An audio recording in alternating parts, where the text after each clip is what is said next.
Damn, I gotta take a drink for it. Well, I got a professional here. Redo it. Welcome to Jack Dodson'S Racing Insider News this week. We had a fun time at New River weekend. It was a quiet ride, wasn't it? It was good. Not better than riding in that Tesla, I'm sure. It was a whole lot better riding than No, that. I'm not going to go that far. I had control of that car going down the road. That Tesla, I ain't got no control over. You don't need control. It drives itself, Jack. That's what I said. I have control over it. I rode to Charlotte in that thing. Best time you've ever had. I wouldn't say that. It scared the hell out of me while I was going down the road. All right, let's thank our marketing partners. I thank GAC, Great American Company, Papa John's for always providing pizza. Jack never gets tired of pizza every week. He just loves pizza. Slinger Speed Company, official T-shirt company of the Jack Dodson Show. I think those guys. Can't wait to see what Tim Brown comes up with as far as New shirts designs and stuff like that. We're I gonna wonder get. if he's gonna do a cartoon like this again. I hope not. Like those box drivers. But we got Adam a shirt coming this year. He's gonna become official. Oh, okay. Okay. So when we go somewhere, we'll have to make sure Adam puts. Well, I mean, I thought we were the celebrity this weekend. I like it. Sitting in the owner's box. When this one's on the PA. It's funny how his voice changes, like his regular voice, and then he's got his PA voice. It just You gotta have both. he ain't gonna have that. But he went right the in. same dumbass sound. He went right into it. The guy put the microphone in front of him.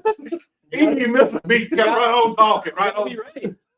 It's like he just flipped the Wait, switch. somebody And look, and all he did when he come in there was just hi Jack, Scott. The next thing you know, he got the microphone in front of Adam. somebody walks in with a microphone, you gotta be ready, man, at all times. Yeah, we just don't sound that good. I think Bondur's Brothers Distillery,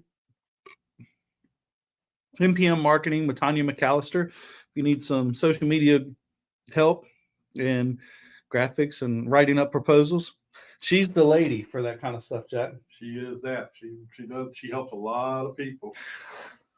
I ain't going to wherever you're trying to go there. Langley Speedway, I thank Bill and Chuck and Terry for allowing us to do the show here and making this home for us. We really appreciate it. Pepsi, I thank Pepsi for providing drinks on Tuesdays. Mosquito Joe, we got Mosquito Joe in the house, Jack. Well, we got a Mosquito Joe in the house. Is it a mosquito or the Joe that's I don't know. the mosquito? Robert Rummels is the Mosquito Joe. Well, that's true. And Mad Dog is the Mosquito Joe driver.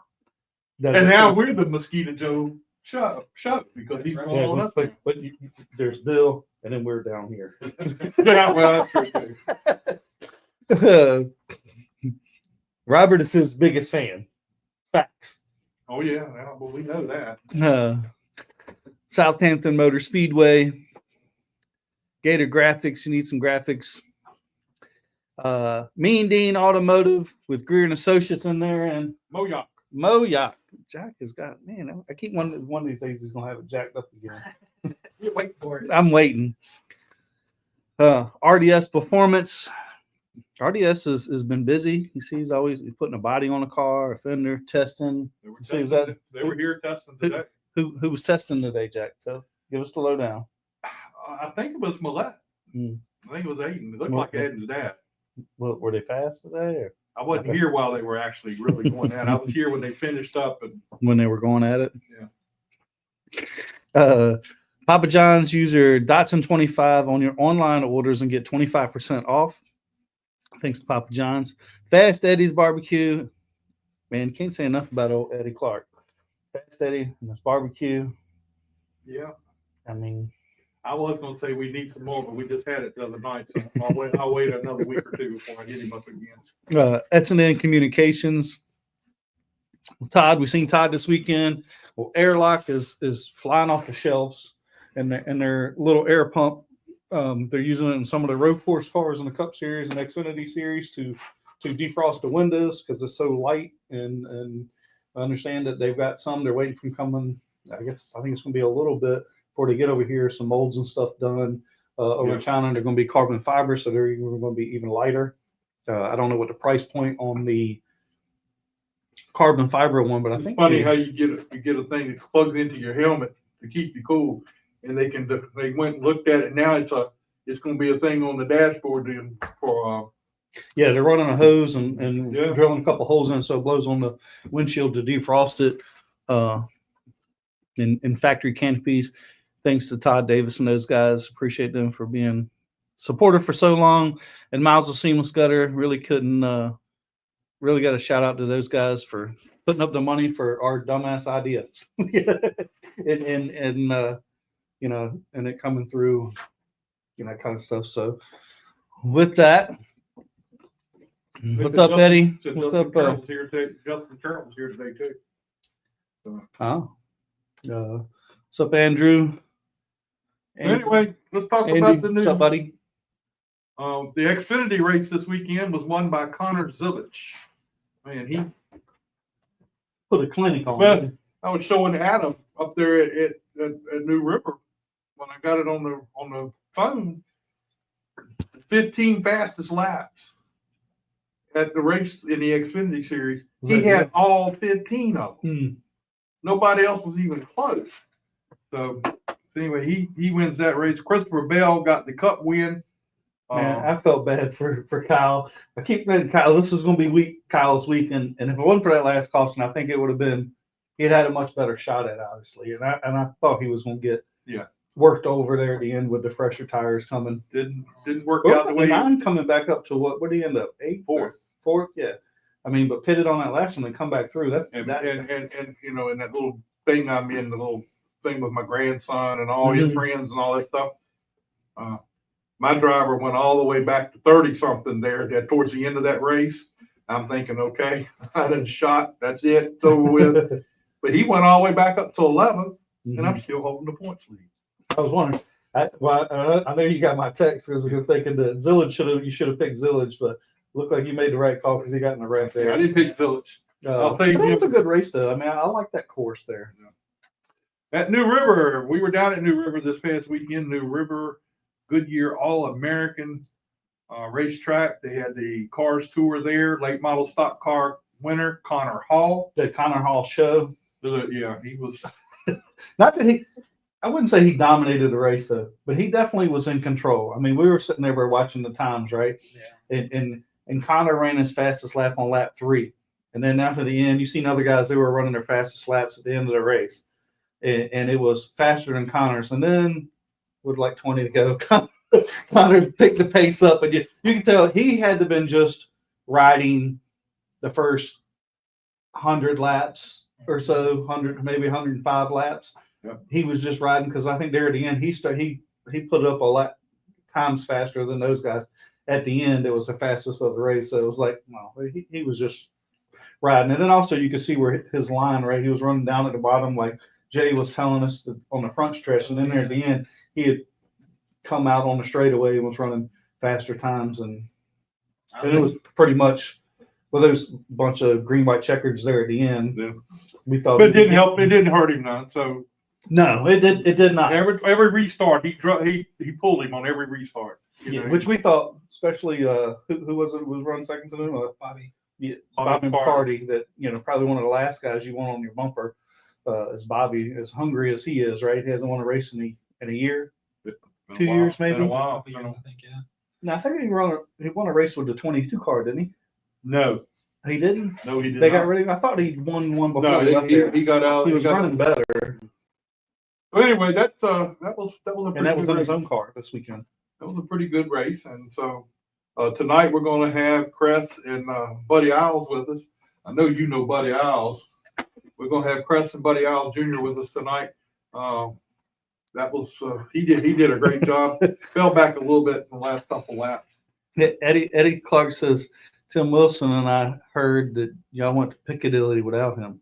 I don't even know the last time I've been to a Piccadilly. I don't know where this is coming from. Oh well. Anyway, down at Florence. No, wait a minute. Let's do the pro late model race from New River. Tim said he got me again, Eddie. DJ DYKE won the race. Well, did he? No. Well, on the track, he was the first one to the stripe. Yeah, but in the inspection, he lost the race. He got win He inspection. didn't win tech.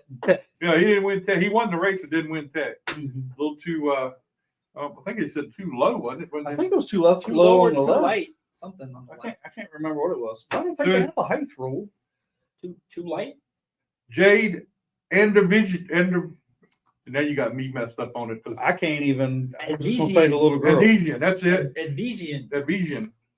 Yeah, we were talking about that. Right? I'm like, I don't even know how to. I'm just going to murder this. Anyway, she ended up with the win and became the first female in Cars Tour history to win a race. I heard that was her first pavement race. That's her first, first That's pavement race. incredible. Oh, that was her first asphalt race. Yeah, race, first yeah. pavement Wow. asphalt She race. was impressive. Oh yeah. I mean, we were all pulling for her there at the end. We were like, man, I thought she had something for him. And there was a few of those restarts. She kept starting on the outside. Like, you need to go to the bottom. And the one time that she ended up in third after one of those restarts, she took the lead. And then I can't remember if the caution happened. She got back or she started whatever. But She did a great that job. I don't know how they all didn't wreck. But that was a fun race, and she held her own. She was as quick as the 7. Got it. Yeah. And finished ahead of the 7th, thank goodness. Florence Motor Speedway, the Smart Mods were down there. Blake Barney got the win in the Smart Mods. 602 Mods, Cody Norman got the win. And our buddy that's going to be with us, Dale Ogburn, tonight, finished ninth. So I had to get on his case a little bit. Down at Montgomery Speedway in the Alabama 200, John Bolin finished first. Hickory opened their season last weekend. Limited late models, Zach Bruner. Late model race number 1, Michael Bumgardner. Late model race number 2, Graham Holler won. And then the big news came out today that looks like Southside Speedway is opening up again. So I can't imagine it would be this year, but you don't ever know. I mean, they got to start making revenue ASAP. I don't know when this starts. As we were reading the article, Matt says Rally finished 16th.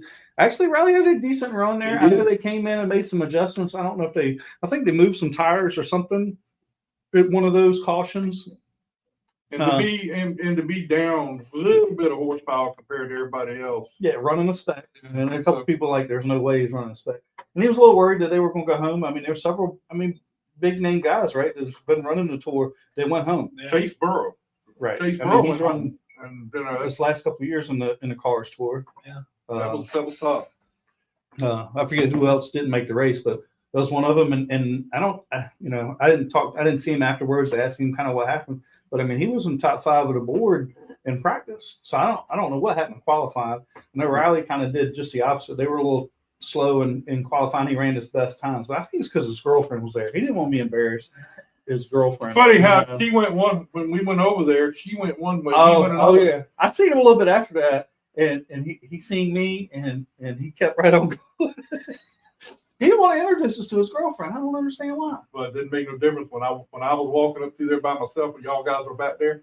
I went right over there to Oh, the did car. you? I went right over to the car and was talking to you. And she walked up and I said, "Oh, this must be the girlfriend." He said, "Is this the same girl?" I don't know. If I that's didn't the same say girl. that. I didn't say I don't know if that. that's the same girl I've seen him with around here. I didn't though. say that. I didn't say that. Oh man. He had a I good didn't get a chance to mess with her like that. I know Amy's like, "You're not going to introduce your girlfriend to Scott?" He's like, "Nope." Jesse Jones, this big news. Butterbean is running the Freedom 500. That would be a cool event to go to. That's gonna be on TV. Is it? It's gonna be on pay-per-view something. streaming services. Yeah, it's gonna be interesting to watch. Some big names in that race. Biffle's in it. Oh, that's right. Yeah, I did see Estrada. Biffle's name on it. Travis Is he in it? Estrada's in it too. Haley Deegan's dad. Brian, I think. Brian, I forget who else. I know Alex Bowman ran it last year, the year before. Oh, really? I didn't know that. He said Dale Jr. is running it next year. Cletus said that. He posted that on social media, so that'd be pretty cool if they can pull that off. Yeah, I think that would be cool. And you were correct the other day when you asked me that question about Dale Jr. He is running for Dale this year. I just have to go, man. I'm telling you. He's running for Dale. But you know what? I think NASCAR needs more guys like him, right? Oh, yeah. Cletus, because I think you put so many more eyes on the sport. And I mean, hell, he's got how many followers? 4 million followers. 4 million followers. Yeah, YouTube, I think, or Facebook, something. Yeah, I mean, I think that's 3 times as much as what NASCAR has on there. I mean, that ARCA race YouTube. blew up at Daytona. And he didn't even run the whole thing, Nope. No, but he was definitely entertaining but it was fun to watch him. Yeah, for it sure. would be great to have him out here at Langley. All right, let's get our first guest in here. Our first guest tonight is a guy who This used is to race. special to Jack. He used to. Well, that's right, because he raced at Southampton Speedway. I mean, that's pretty. A legend. He is a legend. He won a bunch of races out there, and He did something you didn't do. and we're off. Don't shy with him now. Don't do it. But he had Jim Hart helping him though. Oh. Well, Jim could. He could. You know, the lug nuts are like chest high, so he could put the wheels and stuff on. Boy, I ain't gonna say nothing bad about Jim Hart because I like Jim Hart. What you say when the camera's off? Well, we'll talk about that later. Anyway, let's get Willis over here. Where you going? I'm going right there, and I'm gonna turn my camera on. Oh, in the courts. All right, Willis Scott gonna be doing some racing out here at Langley Speedway this year. So tell us what's going on. We're sitting around one weekend, Hold on. talking about racing, and my buddy Kenny Campbell asked me if I ever thought about racing again. I told him I couldn't afford it. He said, "Well, I didn't ask you that." Put down. Put that here. I don't know if they can hear him or not, but And he said that he didn't ask me that. Was I interested? I said, "Well, maybe." So he talked to his wife and got the green light. Then talked to my wife, Tammy, and she said, "Okay." So then we took off looking for cars. Found one. what made you pick the modified? That's the last time I run. I run the modified, and with grandkids and stuff and things going on, I didn't want to run a whole season, you know. Mm-hmm. So it's limited races that we can run. So that's kind of why we chose that. Is the schedule here at Langley, that has to be a benefit to you too, because the modifieds don't run every week. Right, and that's kind of why I told him, I said I'd be interested in running that because we didn't have to run every week. Because they have a lot going on, we do too. So How, they how get back long's in it? there. Yeah. How long's it been? 98. Was it 98? Yeah, 1998. And what all have you raced? Hobby stock, grand stock, limited sportsman. Started on dirt, then it switched to asphalt. We really struggled. On the asphalt or the Oh dirt? yeah. So you didn't get lapped twice in one lap like Jack did on his first. That did not happen. That did not happen. The first couple races, I might have got lapped one time, because we went out and bought a car, and they were trying to get car counts up. So we were supposed to run stock chassis. I think it was limited sportsman. What it was. So to get some of the cars from Richmond, they allowed stock front end tube chassis. Okay. Some of the guys were able to go get cars. I done blew all my budget. So it was a struggle. And then the next year I got into the modified. And that was not full schedule. More real expensive. I mean, all of it's expensive. Yeah. But it didn't eat tires up like, you run when we're running dirt. Yep. When they treated that track, it got black like asphalt. And you could not keep tires on it. Is that right? Of course, I couldn't afford tires every week. So I bought a grooving iron, and we were re-grooving the tires to run. You won't the only one. Go ahead. Yeah, we were just talking about it earlier. We were looking at stuff and Winky Future. He can look at anything and make anything. So he was fabricating and making stuff for us to run the guys that really didn't have a lot of money to do it. And we run competitive. We were fortunate back in those days. We had Cortland, USA. Oh yeah. Cortland, USA. We had Victor was doing stuff. We had Winky doing stuff too. I think, oh gosh, I can't think of who the other guy was. But we went to a lot and taught him, you know. But, we were lucky that, you know, those people were willing to help just to get you out there and keep you running. So how long did it go from this idea of coming back to, all right, we're making this happen? We were down there Labor Day weekend, and I started Googling and finding cars, and my wife Tammy started messaging some of them on Facebook, and we found I wanted a Brett Hamilton car because I'd owned one before, Mm-hmm. and matter of fact, we just got the car back Friday. He reskinned the whole thing. Okay. I would have took that one panel and had it reskinned, but Kenny, he wanted that thing first. Top notch. So I ain't gonna do no get scratched up. I can paint that one panel and we'll be good. Now we're gonna do the whole thing. So Most people don't paint them anymore. They Oh, buy a panel colored and they just wrap it or that's right. put But numbers on it.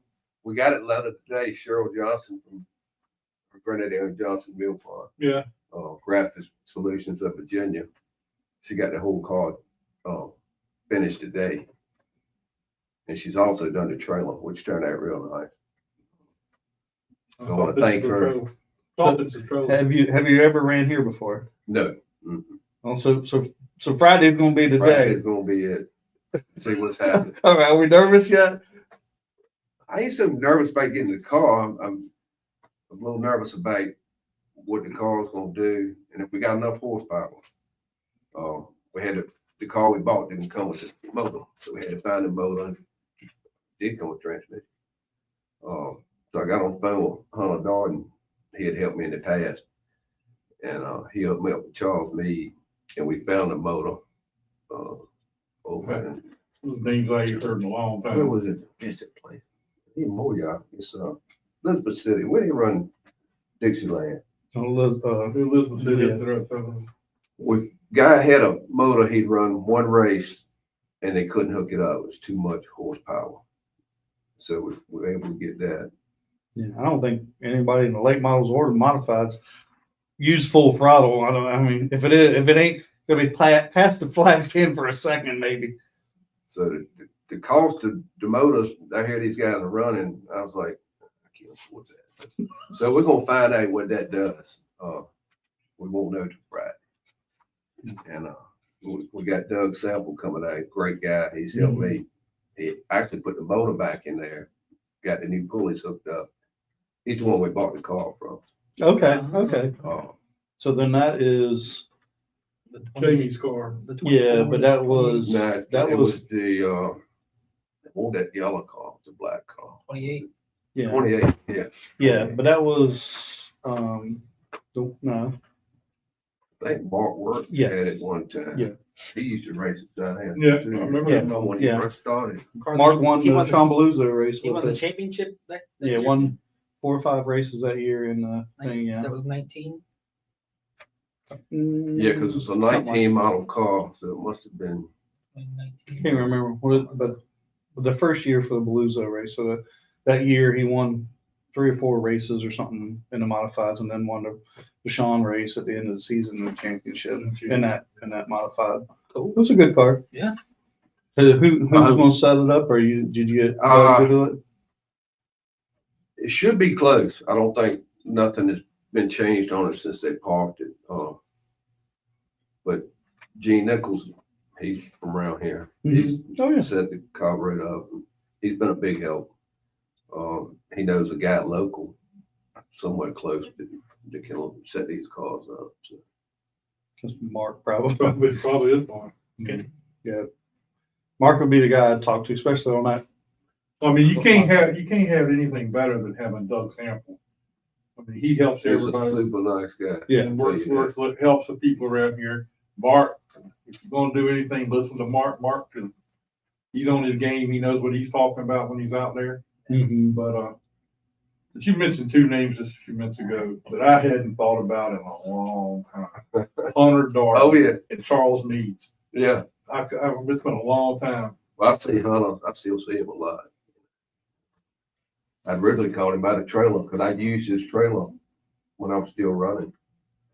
And he didn't have it no more. Then I had to call him back about a motor. So, Well, it's cool. I mean, he's always been into the racing thing. Oh, yeah. Yeah, he's part owner of the racetrack at Southampton. Okay. Gotcha. With back in the good old days. oh, yeah. But this car here is a whole lot different than the modified I had in Oh, 98. sure. Yeah. I mean, a lot of big changes. Well, I mean, every couple of years, it seems like all these things, there's new ideas that come along that work and they're changing them, like the center pole. I think some people Yeah. migrated to it. And then I think it's a few people just migrated away from it. I'm not sure why or what, but Well, he it, put you know, that found back under there. Because he thought he had the car sold, and he put the other setup under it, and he put this back in for me Mm. when he put the motor in and everything. Yeah, I think everybody else was running the center pole except that car and still won with it, and then they went to it. But I think most of everybody has gone that way in the modifieds. I think that's illegal in the late models stuff. Yeah, we used to run truck arms with what we had on. Yeah, well, everything's three lane now. I got to looking at that mess, and I was like, good God, what the heck to do with it? Man, and I mean, we were in the trailer with some guys, and I'm not gonna say who, and they were, setting up springs and shocks, and then they were setting up the 3-link bar, and I'm like, man, I remember we had a solid bar, and I know Yeah. some of them had a little bushing we would try, but man, springs and then compressing it in the damn in the spring tool or the shock tool, the gear force machine. I'm like, oh shit, like this is. But how far out the lunch would we be in this day and time racing with this type of stuff? I mean, You did you can't- see all the numbers and this guy was You can't run against those guys with old school. I mean, you're just not, unless you come up with something in gray area. I mean, look, I think like when the market crashed back in like 08, 09, you had all these engineers that have kind of come down from Cup Series and Xfinity Series. And then we have all this engineering stuff and all these late models and modifieds. And I mean, some of the stuff was transferred over into our Pro 6 class when we were running. And without that technology or know-how, you can't, or you got to be pretty crafty yourself. I mean, it just, I mean, I'm sure with you, even in the grand stock, there's things they're doing now that you're like, doesn't make any sense, right? I mean, I can't tell how many times we're over in the cup car with Jack's son, and I'm like, but y'all are doing what? And it's like, that's the wrong way. I mean, they're running like, they were running 56, 59, 60% cross, the track bars all the way on the ground. And like, dude, that thing should push like a freight truck. And he's like, yeah, but I know it doesn't make any sense, but it works. And like he couldn't tell me why it worked, but he just knew, I know it goes against the grain, but this is what's working. But there is also a threshold. Once you go so far, it goes the other way. But then the car, I mean, of course, I think that's why you see these cup cars. I think they run a ton of cross on them because they're teeter-totter. And I mean, you can see them. Mm-hmm. So technology changes every couple of years. Somebody comes out with something's working, and we all, I mean, almost everybody here knows somebody that's in the Xfinity Series and the Truck Series, the Cup Series, and those guys have all the technology, run simulators that, like Dale are running here, there's a ton of crazy stuff that goes on, and some of that stuff works here and some of it don't. Yeah, but Willis will figure all that out here for a while. Oh, somebody can tell me what to do. I can't get through this. Well, corner. that's either I that can't you get got to off break this out the corner. racing checkbook and just write a check to somebody. Get this That's thing usually set how it up, works. and then you hook it up right. Now, who else helping you with your car other than your? On the pit crew, it's gonna be some guys from Hot and Cold, Jeff Olson, David Chappell, and Hunter Wood. They're gonna be helping out. So what is Hot and Cold? Is that going to be the sponsor? Or? Yeah, he owns the whole car. Hot and Cold supply started. Him and his wife started way back, over 25 years ago. He was in the tub repair business and worked for plumbing wholesaler. He started a business and they've grown. It's a family-owned company. A lot of the family works there. But now they do industrial marine stuff. They do medium and high output cables, custom-made cables. So it's a Dock supply house. manifolds. Yeah, they work with the Navy yards, shipyards. Hmm. They do big air, water, sea, saltwater manifold systems, Mm. Connex boxes for field offices, Dang. emergency response, dive teams. They build them like custom of how they want Dang. them. All right, I got a real important question to ask you. Jack's gonna hate this, but that doesn't matter. And plumbing supply, they still do that. When they Where- started, Were you there when Jack started and parked? Did you ever do that at Southampton?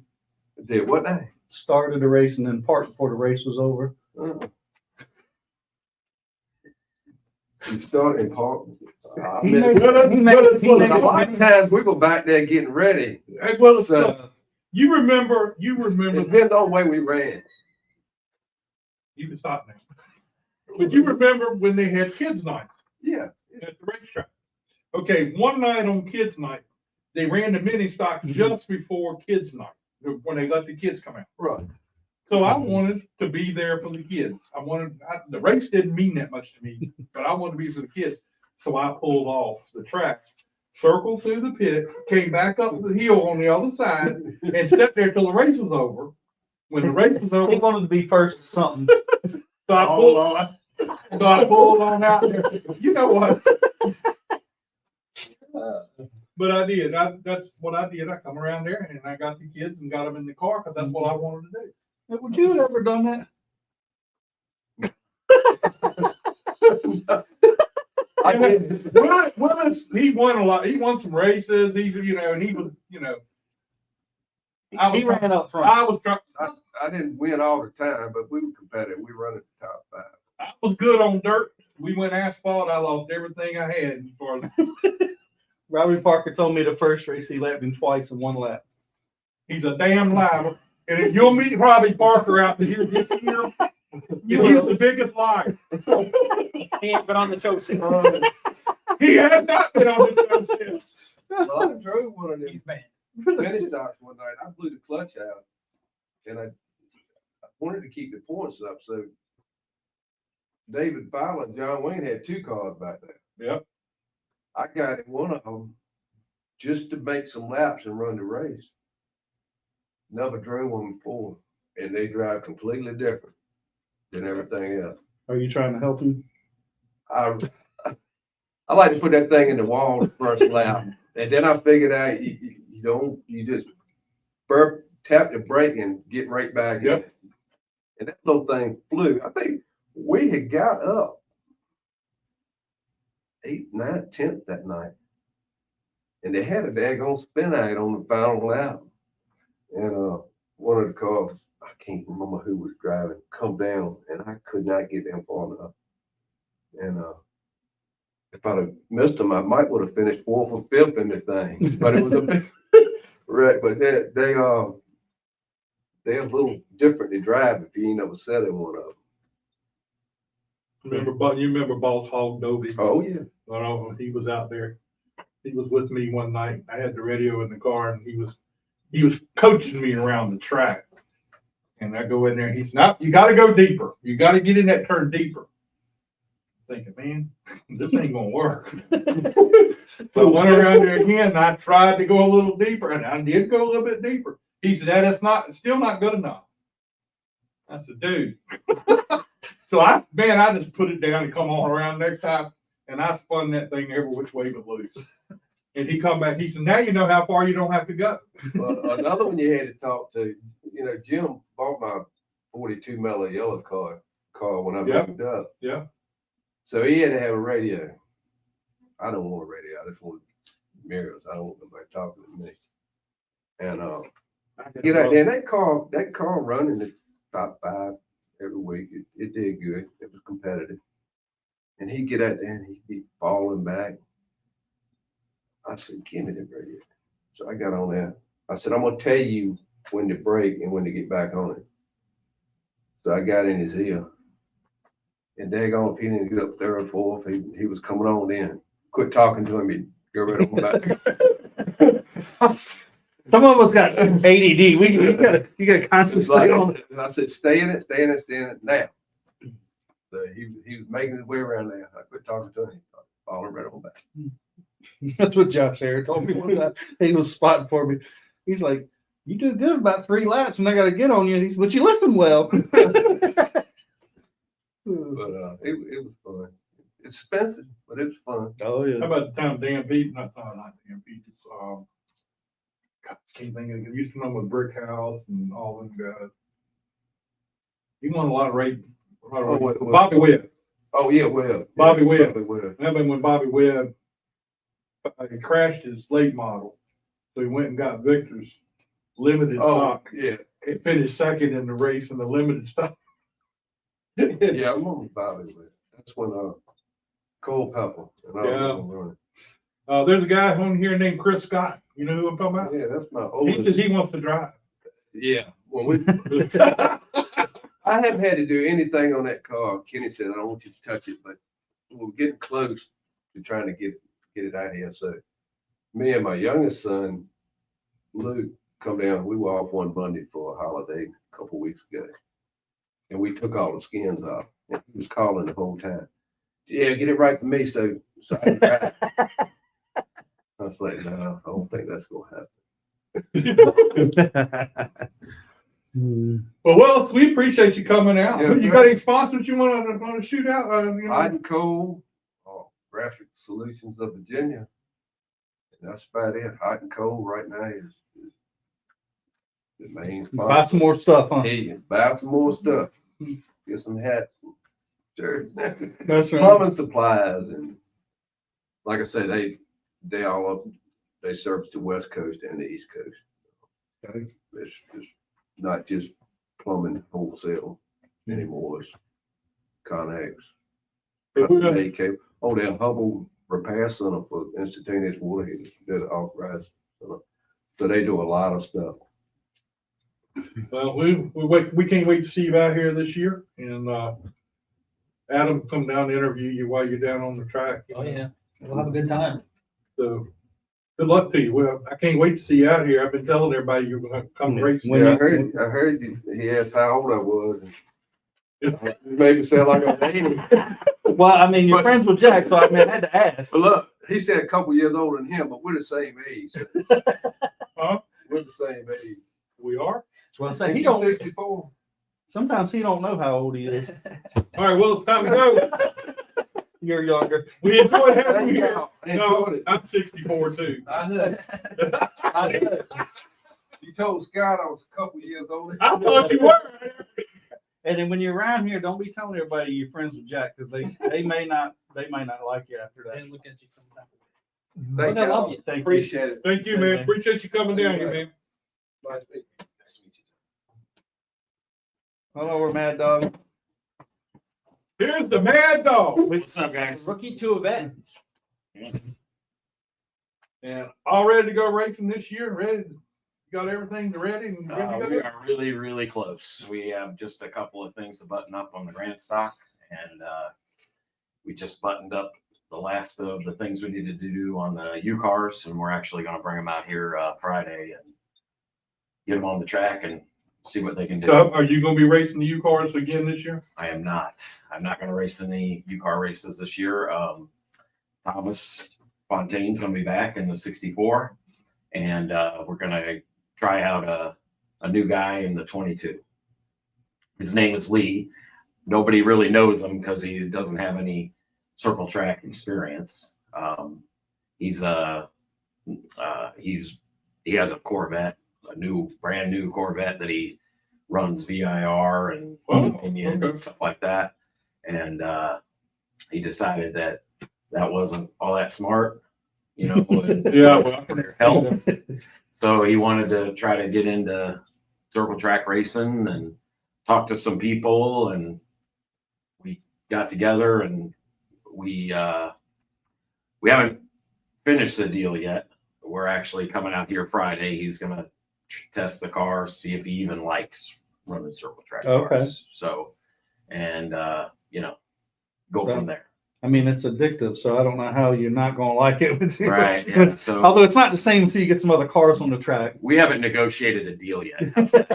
We negotiated a deal for a couple days of practice, and Friday is the first one. Now, did he find you in Sam's Club also? He did not. He did not. No, this was a friend of a friend. Actually, some old Southside guys. Okay. Ronnie Vance. Okay, He yeah, runs with Mike Chapman and all those guys. Mm, I still talk to those guys occasionally. okay. And Ronnie called me sometime in December. I'm like, the hell is he calling me for? I haven't talked in years. But so he got us together, and we're gonna see how it goes. Yeah. Well, that's exciting. I mean, we got to keep getting new people into the sport, right? Absolutely, absolutely. So that's really what I'm doing this for, is right as I'm getting up there. I mean, I got a few years left, but I'm not going to run forever. Mhm, And I think when I do get out, instead of just going home and sitting on the couch, I'm gonna, try my hand at being a car owner. Yeah. And run a team and That's what, I mean, give back to the sport, get some new folks in. Mhm. Run them through, and once they feel like they're ready to move on, they can go on and move up to whatever it may be. Yeah, I love that because we sort of missed that, and I think in our sport where I think 20 years ago, maybe longer, I don't know. We used to have more car owners, right? And they would pick somebody to drive their car or whatever, and now we don't have that. So there's some guys that wouldn't have the opportunities if it weren't for those scenarios today as we used to have back then. And there's a lot of guys that, I mean, if it wasn't for that, they'd never run that were successful, right? Absolutely. So I think that's an important part of, so I commend you because it's a lot of work. I mean, it seems like it's so much more work than what it used to be. Right. And and those two Mad Dog Motorsports cars are going to be flanked by another, we'll call it a sister car. That's Ron Strickland that you were mentioning. He's going to move up from the Enduros. I think you guys had him on the show a while back. Yeah, he's going to move up from the Enduros to the, even though he didn't win the sponsorship, that was the key to him moving up. But he said, you know what, I'm going to do it anyway. So he is going to, or planning to, move up to EAKER. He's got a little bit of ways to go. He kind of works on his own car because that's what he likes to do. He wants to do it on his own. Oh, good for him. And we're just kind of his guide, right? We help him kind of guide him the ways to go, and we'll help him at the track as much as we can, with having two U cars and a grand stock, that spreads our team pretty thin. Yeah. But we're still going to help him as we can. Yeah. I think like Ron is probably one of those guys that are fun to sort of hang around with. Yeah, He seems pretty funny, right? He's a fun guy to hang out with. Now, was that the first time you were sort of recognized somewhere? It was. I was I mean, like, was that a part of the true story? Was that a true part? That absolutely was true. No doubt about it. I had met him a couple of years before that because he worked at AutoZone, and I had to pick up I think it was some spring rubbers. And he was like, "Oh, what is this for?" And because him, he likes to talk. He was, and I was telling him, "Yeah, we run at Lang." Oh, that's great. And then he never really, because I had offered, "Hey, if you want to come out to the track, he can help us and get into it." But he never really did that. But then I guess he saw me at the Costco the one day, and he's like, "Hey, this is my shot. I'm gonna shoot my shot." Yeah. So ever since, he's been hanging around. Yeah. Well, I think one part of that is branding, right? Because without the branding, he wouldn't have known who you were. Oh, no doubt. In a way, right? There's no I mean, doubt. he might have known your name, but he wouldn't have known the Mad Dog Motorsports. He wouldn't Right. have I had recognized your shirt. my big old sweatshirt on with the big logo on it. Yes. Yeah. And If I wouldn't have had that on, he wouldn't have noticed. Right. And I don't know how many times that I have used it as an example of how to sort of present yourself, marketing yourself a little bit. And going back to the Mosquito Joe's deal, I mean, we had talked about, you had said, you had the Frisbees and had the logos on them, and he happened to like what you were doing, right? Absolutely. That was the I'm gonna say it's total difference. And then you've made a great relationship since then. But that was the initial part of it. Absolutely. You got to get in the door, right? That's what got me in the door. Right. Absolutely. And you gotta, yeah, I'd love to tell all the young drivers out there, you've got to make yourself available, right? Yeah. Don't hang out in those pits. Come out, talk to people. Yes. And you never know who you might meet. That's the biggest advice I can give anybody. And you might meet the right person, and you guys hit it off. And shoot, this is going to be our 9th year together. Has that really been that long? This will be our 9th year together. So, I mean, it's a prime example, right? Yeah. You met him out here at the stands and at Langley Speedway. absolutely. It's I mean, absolutely true. It doesn't get any better than that, really.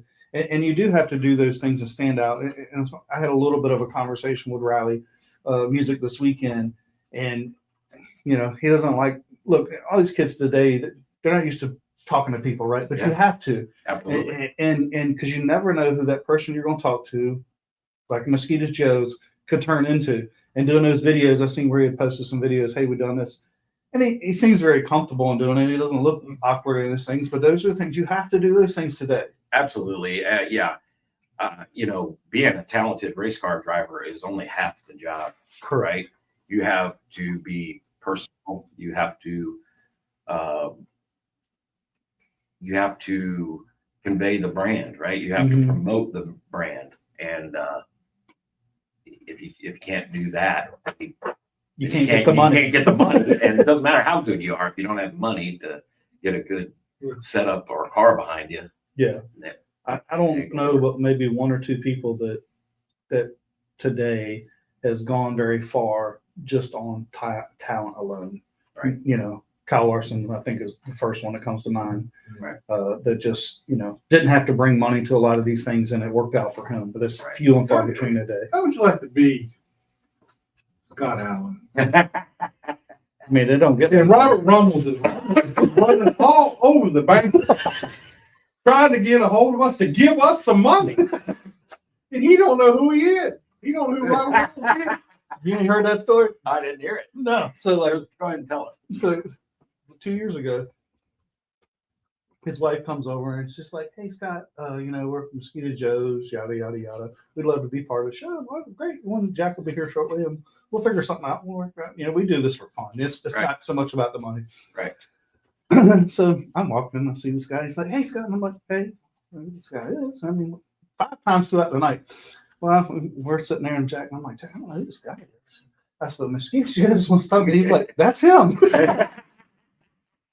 So I pretty much like blew him off all night. Oh my God. I was like, blew him off. There you go. You need to talk to people Right. because you never know. That's right. The right way, the wrong way. Right? But he laughed about it afterwards. I'm like, I did not know. You kept saying, I kept thinking, like, I don't know who this guy is. I'm coming around and, like, look, we see a lot of people here. I can't remember everybody. And there's a lot of people that comes up to me and Jack and I'm sure Adam and says hi. And sometimes they leave and I'm like, his name, I've had that happen. Every Saturday. Absolutely. Yeah. Hell, I can't remember Jack's name half the time, much less, some of these other people. And it doesn't mean that they're not as important. Everybody here is important. The guys that run mini stock or UCAR, everybody is important. And we want everybody on the show. It's just not about the late model guys, but it was just funny because I just kept saying, hey, I'm like, who the hell this guy is? All right, we're going to take a little break right now. We're going to get KRES Van Dyke and Buddy Owl. Somebody said a little Rick Hester. Is that your nickname? That's Eddie Clark. I'll move over here for All right. A little Rick We'll Hester. let you come back for a few minutes in a minute. All right. That was pretty funny. All right, get them on here. What's up, guys? What's going on? What do you say, KRES? Two. Been a while. It's been about, what, 2 days since we've seen each other? Couple days. Hey, I saw the boss on there a minute ago, KRES. What's the deal there? Does she want to be on the interview too? Well, yeah, I guarantee she would. Try to put her on the Bad 'cause spot. she don't ever get any phone calls. Well, Buddy can tell us she probably runs the show anyway. Yeah. Why you got your glasses on? You can't see? No, I can't. Like I've got menu glasses. Hey, I wouldn't say anything. When he was in there with them glasses on, he made the car faster. I was going to say, Yeah. hey, Jack, what was that like in there? It was pretty intense, wasn't it? Yeah, I mean, he didn't even turn around and look at us and talk to us too much. he was sitting there adding up figures, and Scott and I were going, well, this is a game we can't play at all because we can't do no adding. He was doing all kinds of stuff, and he went out there and did well. Yeah, he was stressing. Chris was stressing. I'm stressed now. He's already stressing for weight. I always stress. Now, did you see the picture I put out today? Or was it yesterday? Of Crest being in the car and you looking inside there with him? Oh yeah. I didn't see that. Hey, buddy, now tell me the story you didn't tell me at Goodyear the other night. What story? The one you and Crest tried to keep from telling me, and Crest changed the subject and went on about his business. So I put Chris in the race car at New River like 2 weeks ago. I was like, why don't you drive the race car? Because I know he ain't drove this new car and he's done a bunch of work on it, and he was like, I don't know. I was like, can you fit in the seat? Like, I don't like he never sat in the seat. I mean, he's had it for what, 8 months now? Yeah. And I was like, well, let's see. So he sits in there, he was like, oh yeah, I can fit in here. So he got us. At first we were like, should we put our racing suit on? And he was like, yeah, I probably should do that. So he got his suit and helmet and all, and we ain't had to adjust with one seatbelt. And he went out there and he was killing it. He was like wide open, like second lap. And I'm like, God dang. I mean, I tried to tell him. I was like, this track's kind of weird, And he went over the first time he got free off of 2 twice, which I did too. I mean, I had to like overlap my hands like twice. And I was like, it's a little sketchy, like, because it was all of a sudden, and he did that like maybe twice. He got a little free off, and then he went over the hump and won. Like, it was like right at the end of his run. And he went over that hump, thought he was going to drive over the hump. It didn't like that. It didn't like that at all. That thing come around and he was gathering it up and had it on the floor. And I was like, God, I wrecked the race car right here in practice. That's why I put my race suit on, just in case we wrecked it.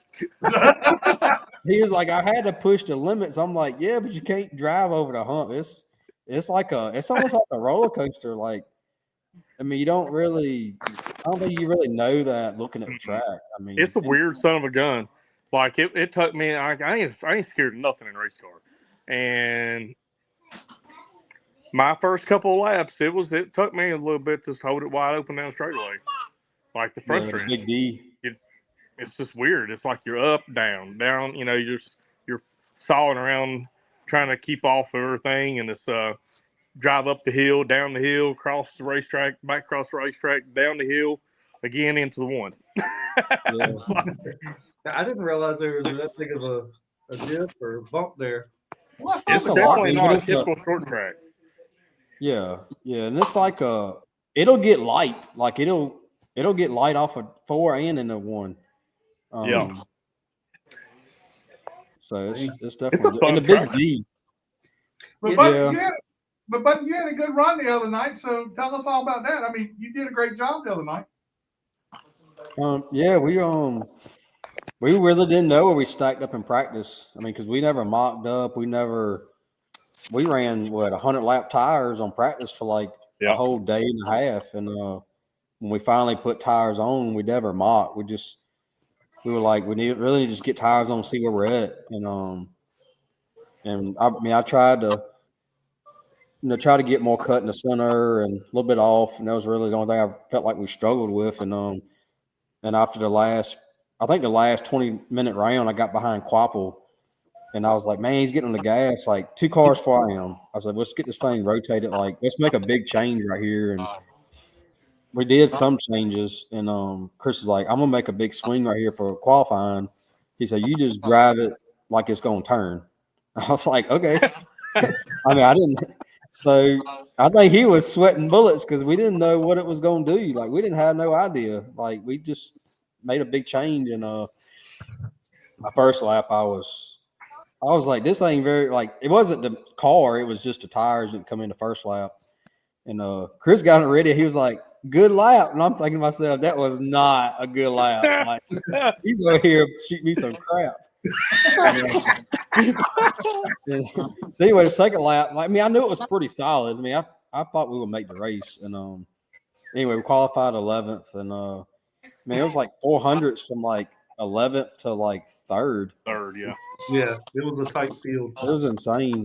So anyway, the race, I rode for, I don't know, what, 90 laps? 90 almost. laps. We turned it on after that last caution. It was like 90 laps in or something. We took off. 89, 88 laps, what it was. Yeah. And, you know, I stayed around the top 10, maybe 6 a couple times. And I told, well, Chris asked me on the radio in the caution, he was like, you got anything in there, like anything left? And I'm like, I don't know. I said, I ain't turned it up. I ain't feathered a tire. I haven't done anything to see what we got. I don't know. And he's like, well, they just ran some 30s and we're running like 80s. And I'm like, this ain't good. Like, I didn't know. I mean, and we had that restart and I turned it up on that restart and we ran that 20 or 23, whatever it was, with like 90 to go. And I didn't even know at the time I ran a 20. I knew we ran some 30s and 40s when I got to 4 finally right there. And I was like in my mind with 30 to go, I was like, I'm gonna run the leaders down right here. Like I felt like I was that good in the car.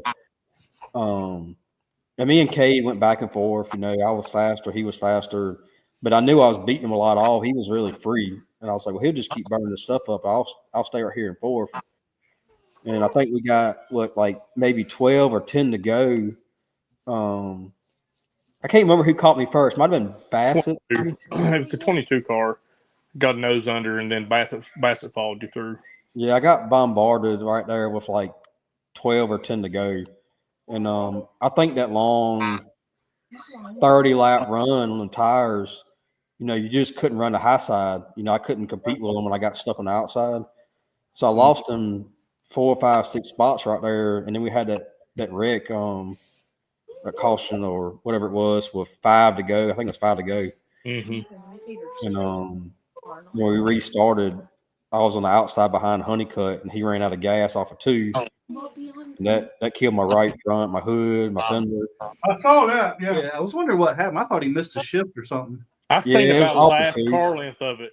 Like I was on the bicycle and I was sitting there in the middle of turn 1 and 2, and I seen it happening as it went out of sight, and I just turned around and looked down to the ground, and I was like, "Please, Lord, let it come through. Let us come through this." And I heard Tony on the radio say, "Just keep in it, keep in it, keep in it." And usually when you say you keep in it, you're like, you're it's not usually good, but like they came back around. It wasn't that bad, but it was enough to knock us back another few spots there. Now, Yeah, buddy, what's it like driving for KRES? I mean, here's a guy that was when he was at Kingsport, he couldn't be beat. He couldn't be beat. What's it like having to drive for him? I mean, does he get in? Does he get in there and tell you what you're doing wrong and everything like that? No, I mean it's awesome, but sometimes he does though. Because the other day he was like, "You need to drive it harder in." I was like, "Okay." And then like another practice later, he was like, "I think you're driving a little too hard into 3." I'm like, "Look, you make your mind up what you want me to do." But no, I mean he don't really. I mean he gives me some pointers, and I mean my biggest downfall is I don't know terminology. I feel like I'm getting a lot better working with Chris the last 6 or 8 months. But I didn't have no help the first year on both ends, you know, really understanding what the car is doing and making some changes. So that's been huge. And I adapt. Like, it's a good thing that I adapt good, but I adapt like too well because I'll like correct myself and the car needs me not to correct myself. So I'm like, I think it's good, you know. And Chris is like, well, drive it harder, like make it do something. Now, look, tell us about. I got a question on here. It says, "Ask Buddy about his new T-shirt gun." What was that all I about? seen all that going on. Who I'm said like, that? Who was it? Aaron. Aaron Goodman. She trying to be funny. She's the one taping them up. So last year, my plan, I was gonna get a t-shirt gun last year, and I wanted to be the guy with a t-shirt gun because it'd be good for my sponsors and their fans, and just be different. I like interacting with kids, and so anyway, my wife got me one for Christmas, and so we haven't shot it at all, and she got it filled up at the racetrack at a paintball place, and she's like, "Are you gonna shoot it?" And I was like, "Oh, I hope so, but if not, I'm gonna go on the straightaway and shoot it." So we were on the front straightaway, and we shot it the first time, and it went way over the bleachers, over the. Yeah, I saw that. Way out there. Yeah, I don't know where it went. It went somebody's. I hope it didn't mess somebody's hood up because I ain't got no insurance. It ain't my responsibility. Sorry. Area out there. Yeah, it was gone. It was skyrocketed, and then we shot some more. The fans, they were like, back up, back up, back up. So we're like, all right, So we bagged, which I can turn it down, but I bagged up some, and then the 2 or 3 t-shirts, they kept like unfolding because we didn't have to tape good enough around them because we didn't know.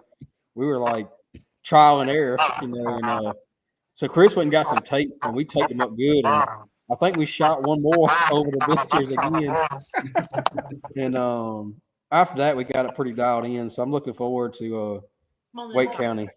Had to turn the volume of air down. Yeah, you can control the air. Yeah, probably need to start like halfway first, and then we'll see. Yeah, that was. I saw the first one went way over the stand. I was sitting there in the box, and I looked up, and it passed me, went on over the other way. I said, "Man, he shot that one big time." We got another question here, and this must be a good story. It says, ask Chris about buddies driving while hunting. You hear him, Chris? What do you say up Connor Bear trying to crawl across my neck? we got somebody says, ask Chris about buddies driving while hunting. Who was that? Robbie Morris. It's he is on the edge all the time. You don't know if you're going left or right. Man, I don't know how we got through so many trees.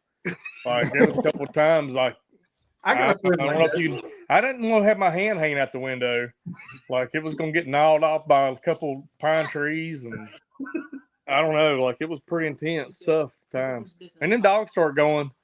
Like it was gonna tell them where we was gonna go, or how fast we was gonna go to them, or what we had to go through to get to them. You got a little friend hanging around your neck there, Chris. Yeah, he's my sidekick. Look at him here. Say, hey. Oh, hey.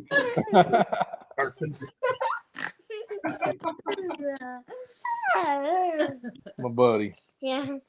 Hey. All right, Connor, he's on business. So anyway, yeah. That's his driving ability comes pretty good at deer hunting. Y'all look like y'all get along really well, and I think that the chemistry between the two of you guys seems to match really well. Yeah, definitely. Well, buddy, we want to see you now. You know, Chris, he won so many races and everything back through the day, everything. You got to catch up with him. I don't know. I might be past him on dirt. I don't know. Well, you probably are past him on dirt. I'll give you that one. I got a long ways to go on asphalt. All right, guys. Well, we appreciate you spending some time with us, and hopefully we'll see you again real soon. I'm gonna try to make Wake County if I can. And we'll be coming to see you for long too. Yeah, can't wait for y'all to get here. So all these years I've been wanting you to be at Langley. do what? You're just not racing it. I hear it's like it's talking about all these years that we've been trying to come out there, and it's finally going to happen. So yeah, well, I can't wait for y'all to come out here. All of you guys come out here. That'll be a lot of fun, and I can't wait to see you here. Maybe we can get together while you're here for a little while, and before you get intense and have to do all that adding and figuring and stuff again. Yeah. maybe Buddy let me do a hot lap in the car again. Oh, there you go. Oh Lord. Oh Lord. Is the crash clause still in effect? Oh yeah. All exclusive. Yeah. Aaron might whoop his butt. Ain't no doubt about that. It Well, won't be the first time. she's in charge. She has to keep him straight. I mean, she's way better looking than he is. Yeah, that's true. Yeah, He's we had a he's had a still good one of my weekend. favorite people, huh? we had a good weekend. I was glad to see you all come by there. I told them I was like really in a real busy way, and I was like, I seen y'all walk in. I was like, oh gosh, it's not a good time, Jack. And like, That's my top secret calculator Yeah. going on here. yeah, I was burning some numbers down. I was like, I really kind of felt bad. I didn't get to talk to y'all. And Well, you know, Nah. you know what? Work comes first, man. You know what? If you were worried about us figuring out what you were doing, you had no concerns at all in that regard. I don't even know sometimes. I'm just like, yeah, that sounds great, Chris. Just do it. I saw a whole bunch of numbers down there, and I do not know what one of them means. But he was just adding them. But they were strategically figured out. hey, buddy, and that is a big deal because he just learned to write and stuff like the last couple of years. Yeah. Thank God he's got a calculator. Yeah. All right, guys, we appreciate it, and we'll talk to you again. Hopefully, I'll see you at Wade County. Thank So, you all. Thank y'all. All right, See you man, guys. appreciate it. See you. I mean, got another one here. Hold on. You can come over here and have a seat. All right. What's up, Dale? How you doing, man? Good, how are y'all? Good. All right. I'm a little ticked with you. You a little ticked with me. Why? Huh? Why is that? What happened Saturday night, man? Oh man, yeah, we were having a good run. I think we led a total of 18 laps, and just kind of like biding our time and trying to save tires, and ended up on the inside on a restart, which was my choice. And we went into turn one, and I think the guy that was in second, he hung on my right rear a little tight, just tight racing, and ended up tearing my my right rear nerf bar off, not completely. So it was hanging off, and the next caution, okay, they were about to black flagged me, and then the caution came out. So I came down pit road, and my crew got that nerf bar taken all the way off my car, and after that, they made me go to the back. Rightfully so. I lost a piece of equipment off my car, so understandable why I got sent to the back. But after that, it all kind of went downhill. We made our way back up to fourth, passing cars left and right, and we were showing our strength. But at the same time, I was kind of burning my stuff up, trying to get back to the leaders and try to go contend for the win. And with about, I don't know, it's probably about 15 to go. It started like acting like it was out of fuel.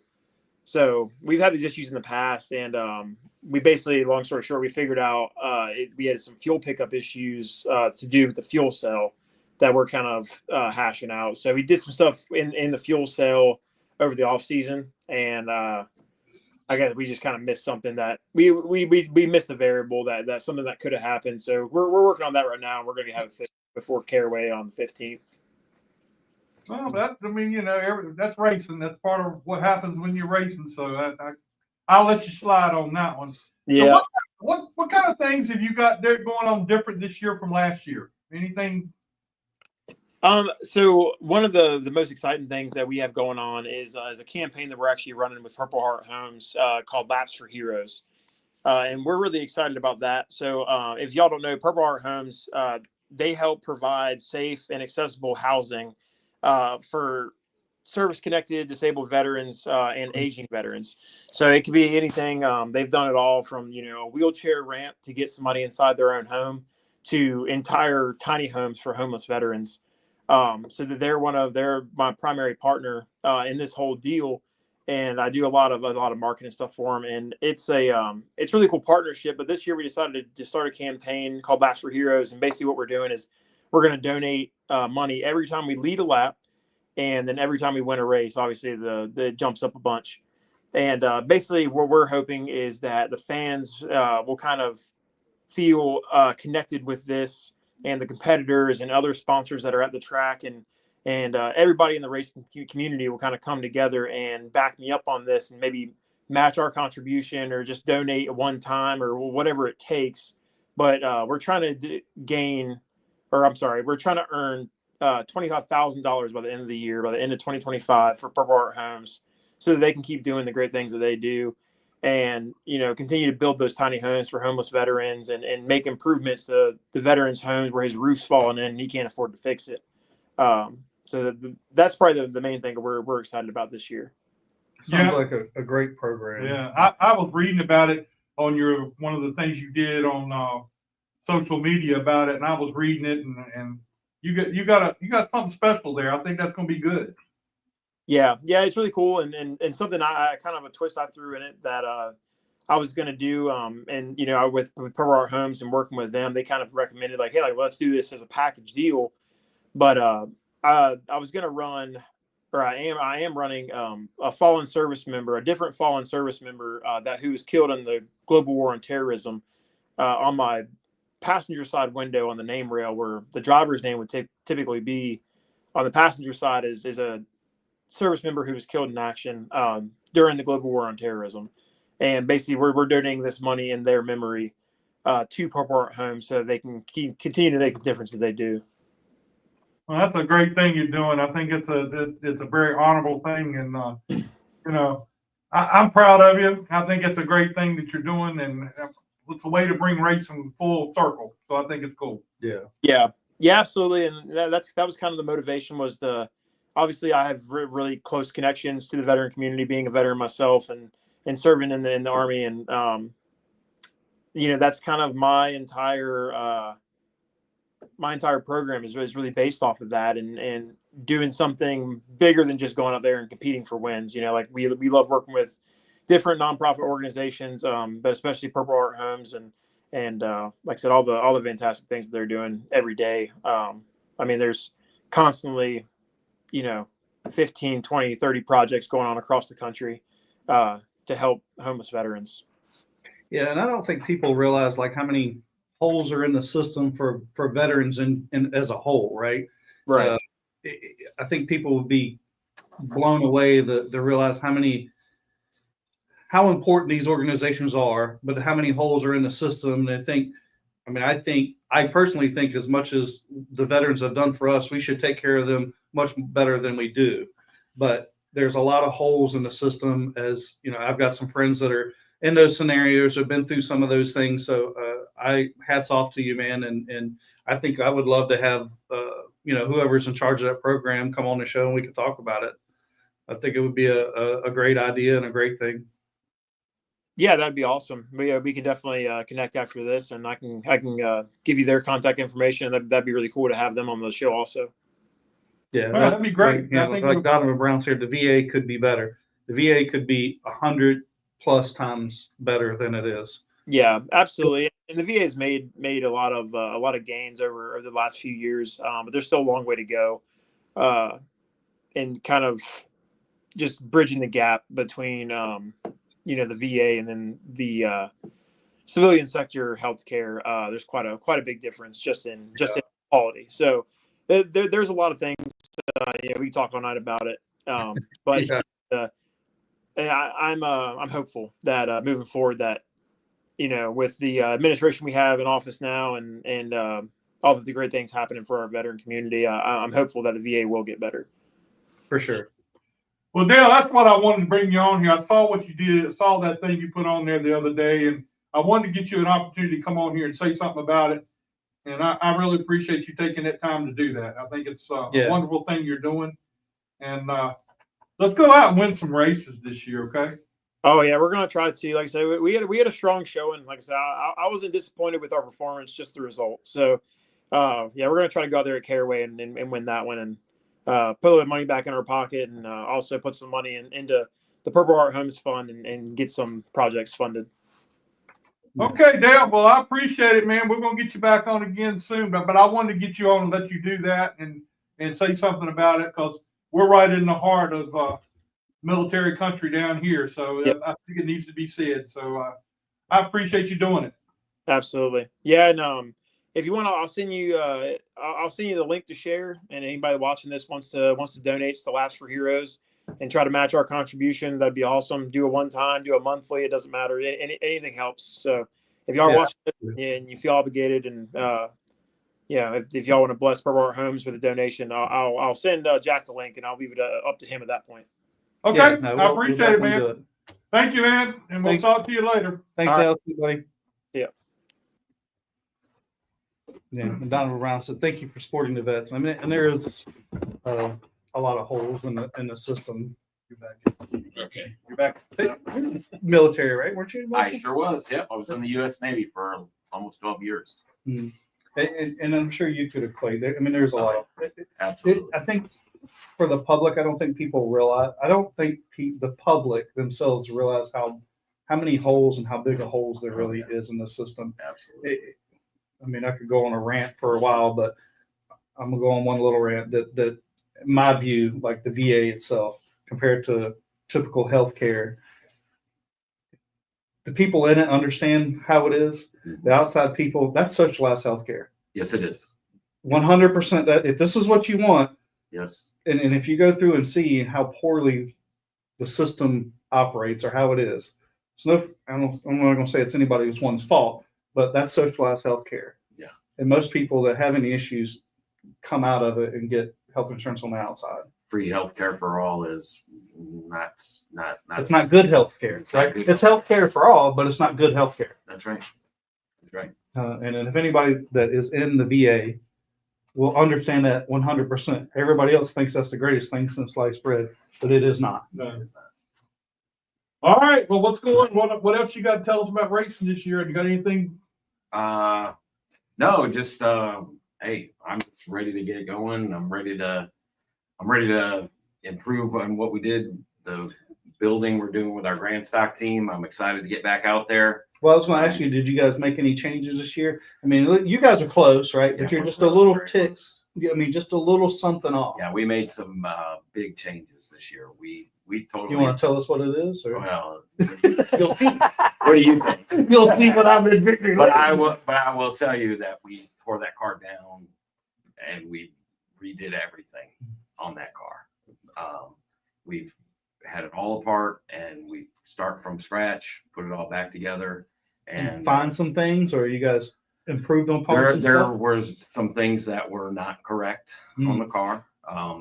So we're getting those squared away, and we're hoping to get the car out very soon out here to test it and hopefully just be a little bit better and Yeah. run with Tim.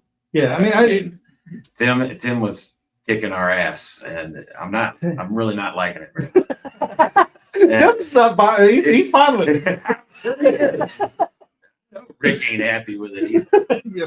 Rick has Well, he wants it bad, and I want it bad. So, and my sponsor's like, we're going for that big trophy. He wants it bad too. We all want it bad. Yeah. You know, I can imagine what it's going to be like if Robert Rummel gets a big trophy in his hand. Oh my God, it's gonna be It's going to be a party that you ain't never seen before. nope. Yes, it'll be.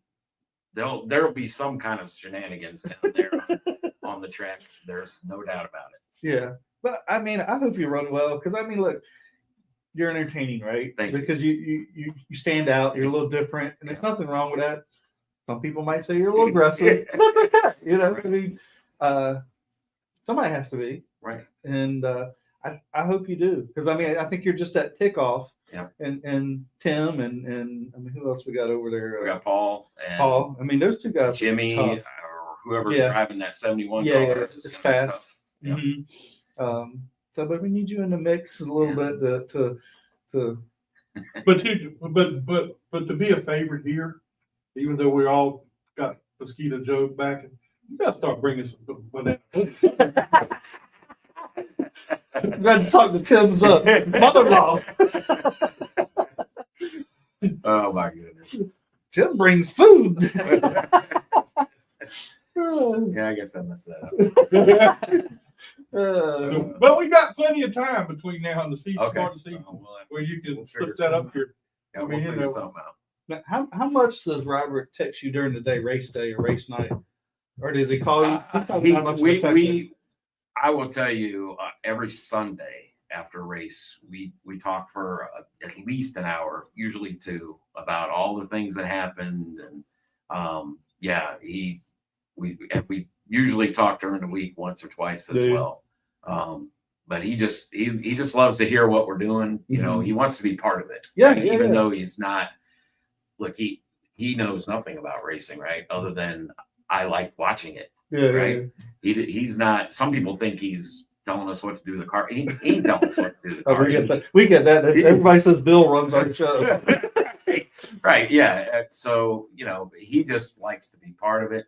He likes the camaraderie. He just loves the everything about it, really. The Mhm. noise, the smells, all of it. But I mean, how fun is it to have a sponsor like that? Oh yeah. I mean, it don't get much better than that. Right. I mean, it really doesn't. Having a sponsor that's not present is just not as fun. Right. I mean, yeah, you get some money, but it's more than that. Motivates right. you. It's right. It's a friendship. It's a family setting. You know, it's camaraderie. Yeah, yeah. And he's just as much in there as everybody else. You know what I mean? Maybe more. Maybe more. Maybe more. Well, hey, look, we can't do it without his support, right? That's right. That's right. Let's be honest up front about that. That's But right. and I love that part about him. I love his personality. He has I can't. He just Can't gets, say he the wants word. to be involved in everything. I mean, when he came to us, he wanted to be involved in what we were doing. But he loves I it. want my name up there on that thing. And I told myself, well, Speaking of, you know, we haven't done this, but we should do this because Jack reminded me and I didn't do it. Where the hell is that? I don't know. Where the hell are all of our videos? Oh, here they are. Maybe we should. Where's yeah, it? Here. show. Let me know when I'm hot. You're hot. Robert Rummels with Mosquito Joe. Thank you for tuning in to the Jack Dodson Racing Insider News with Scott Allen. See you next week. Wow, that's awesome. One take. I mean, he's on the chip from the beginning, you know. And I mentioned that to him at the banquet. He was up front somewhere, and I mentioned it to him. I said, we want you to do a little. So next week or so, you need to do you one. Mad Dog, whatever, and we'll put you on the list. We got a whole bunch here, and my dumbass forgets to do it in between our segments, but we'll get better at that. All right, cool. That's pretty neat. I like that. Yeah, we're gonna expand it, moving into the show. But he just got all excited about doing it. He came after the banquet was over. He came found me so we could do that. I mean, we're going to do that thing now. But he's into it, man. He loves it. So Yeah, I mean, it does, to me, I love it when the sponsor is that much involved. Absolutely. I mean, in some ways, yeah, it can be a little like, oh my god, but when somebody's that dedicated with you and it's kind of involved with you and they love it just as much as you do, Absolutely. it makes it so much funner. I remember I signed this one spot, Johnny Rockets. We were arena racing, right? And they had a Johnny Rockets thing up there, and I went out there. I'm like, hey, I just need some food for the guys on Saturdays. I put your name on the car, yada, yada, yada. And then it worked out great because they had a suite that they never used. So I would give the suite tickets to Miles of Seamless Gutter. They would bring all their employees. They would go eat at Johnny Rockets, and they were happy. But like the first race we had them on a car, we get into it with somebody in arena racing. It's just hard to imagine, right? In arena racing. And me and this kid's father, we go to get our food. And the kid's father comes over and we're like getting ready to go at it. Like we're arguing. And finally my crew gets in between us. It's like, look, we're just not going to agree. So like, you just go your way. And I turn back around and here we are like, oh God, like this is a great first impression. First words out of the guy's mouth. He's like, look, man, if you need me to Tanya Hardy somebody, you let me know. I'm like, oh, it'll work out great, you know. But he knew that, you know, there's always drama at arena racing, you know. And he would tell me a couple weeks later, he's like, you have a reputation. I'm like, really? What? What? No, I'm serious? not Scott. No. But he loved it, you know. Yeah. Okay, well, that's our show for tonight. I want to thank Bill for being with us tonight, and I want to thank Willis Scott for coming all the way from Southampton County to be here. And then, of course, KRES and Buddy Alex, and even better, our buddy Dale Ogburn, who we're gonna try to. Ricky Roberts says, Adam, okay. Yeah, I didn't let you get a word in. It's all right. Some nights it's like that, man. All right. He gets to talk enough. But let me, They hear my voice He's enough. trying to save his voice. but let me tell you something. It did stop him the other night down there at the river. That guy stuck that microphone in front of him and he went to town. I mean, Did he try to take over the announcing of the track? Well, he put the microphone in my face. I said, all right. he put the microphone there and Adam went to town, but next thing I know, he done pulled that thing Yeah, back. you know how Adam sounds on the microphone and how he talks here, right? It was the same thing. It's like you flip the switch and Adam just went to the announcing voice. His voice changed. He's right on point. Boom. I'm like, me and Jack just selling the same dumbass sound. You know? Whether we're on the show or not on the show. Yep, that's that dumbass. All right, well, that's the show. Next week, we're going to have Shane Laws going to be talking about Langley Speedway next week, and we're also going to have Hunter Thomas from the fourth turn. He's going to be with us next week, and hopefully I got one more coming, but I hadn't heard from him yet. But anyway, so that's our show.